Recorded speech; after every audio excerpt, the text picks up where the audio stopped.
Even the biggest events of history unfold on a local scale.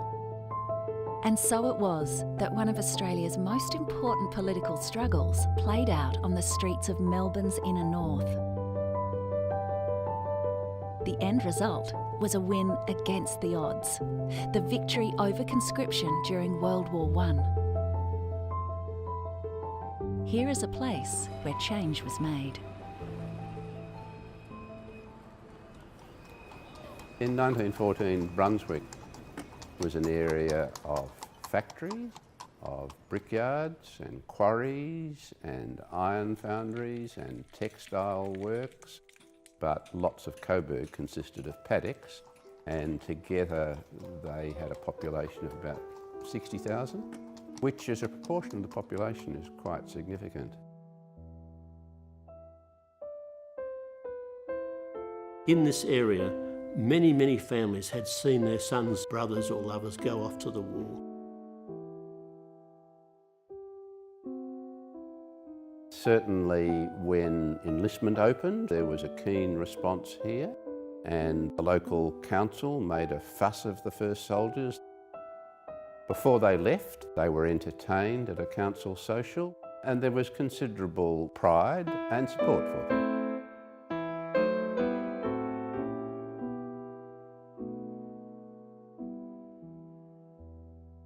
By 1916, by 2 years later, people were changed. There are people begging on the steps of Flinders Street Station, armless and legless returned soldiers. People can see the cost of the war. After the losses suffered at Gallipoli, it became necessary to launch recruiting campaigns. By 1916, the Prime Minister wasn't getting enough volunteers.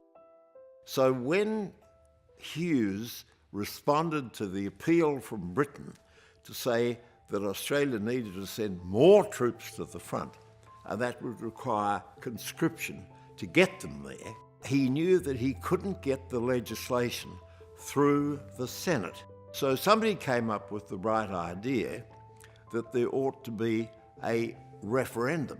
Hughes assumed that he would win his referendum easily. In fact, he didn't. The Yes campaign assumed they were going to win. They just assumed they had it in the bag. They just assumed everyone was pro-empire, pro-war. So this is a victory that, in a sense, it's against the odds.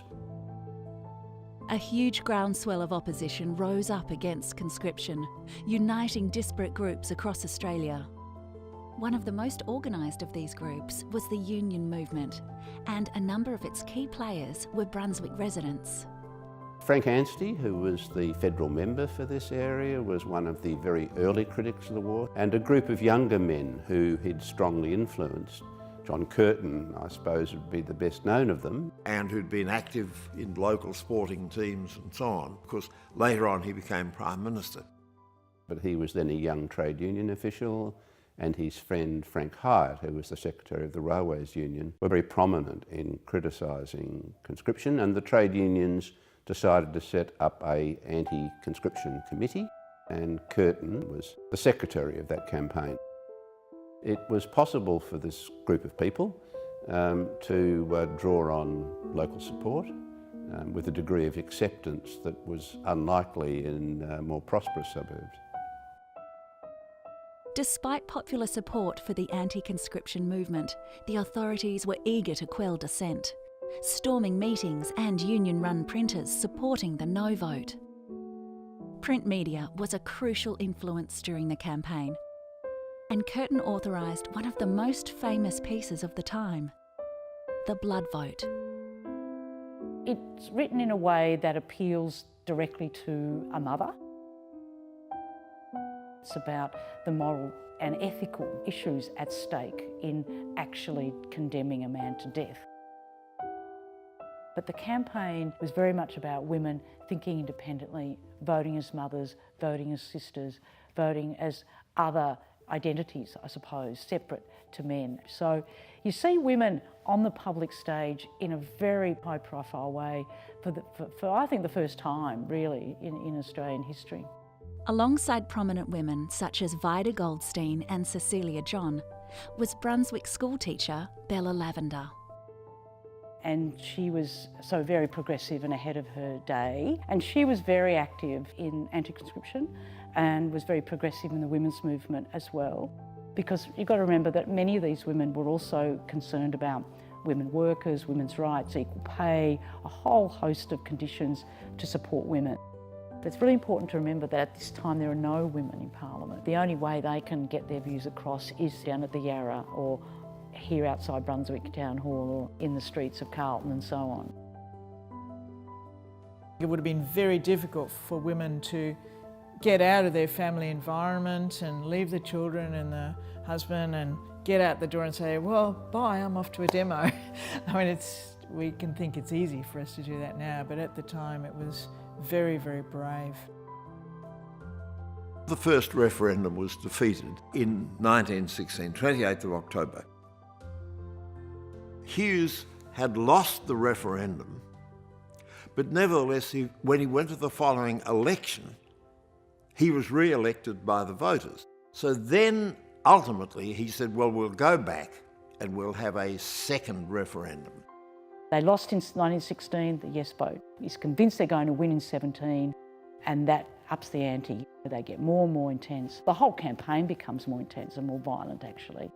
What happens is that a very big surprise comes to those who are active against the war when the Catholic Archbishop of Melbourne, Daniel Mannix, came out and supported the no case. You could imagine the activists sitting around reading the morning paper saying, hey, somebody from the top end of town has come out and supported us. So that changed things, and it really changed us very dramatically in the beginning of 1917, in January, when not far from where we are sitting now in the Brunswick Town Hall, just about 200 yards away, there was the opening of a new Christian Brothers school for boys. And Daniel Mannix made a speech there in which he named the war the trade war. Those who had built up the resource of Australia, who had developed its industries, who had given the lives of their sons in its cause, these had to be provided for just as much as the men who had gone to the front. But when all was said and all concessions made, the war was like most wars, just an ordinary trade war. Mannix was an Irish patriot, but when he spoke on conscription, he spoke on classical working class grounds.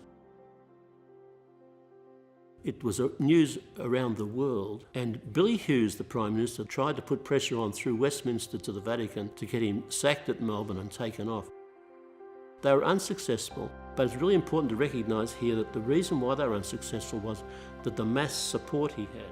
On this occasion, it was seen to be a vindication of the people as opposed to those who normally govern them. However, many of the people who stood up against conscription suffered consequences, including jail time. But their courage has not been forgotten. One such activist, Adela Pankhurst, has been commemorated in a street opera performed at Pentridge Prison. So she was in there to keep her quiet, and it sort of worked, but it didn't work all the time because a mob of 300 of her activist friends came by on the 7th of January in 1918 to serenade her under the cell where she was being imprisoned. But not our parting hymn, our greeting hymn. Thank you for your glorious serenading tonight. And congratulations for the victory in the second conscription referendum in December. We worked so hard together, but it was worthwhile when Australia voted no for the second time. Bravo! Australia is the only country in the world to have referendums on conscription, and certainly the only one to vote twice against conscription for the war. And that's the sort of thing we should be proud of. It's the sort of thing we should be telling our children and telling our grandchildren. And so the fact that this referendum had been taken on such a contentious issue gives it a place in historical memory. Places such as Brunswick, in a sense, produce tangible records of the life of the community here. The football ground on which John Curtin played his football is still there. Several of the houses he lived in are still there. The halls, the street corners, they're still here. Those of us who have lived through the campaign against conscription on Vietnam share the experiences of those who fought the campaign back in World War I. We know that things can change, and I think one of the things that's most needed in the present time, in face of the global crisis on environment and on war and hunger and so on, is to know that campaigns can succeed. They don't always succeed. We have to be prepared to work even if we don't succeed, but the conscription campaign against World War I shows that the people's voice can be heard and was heard.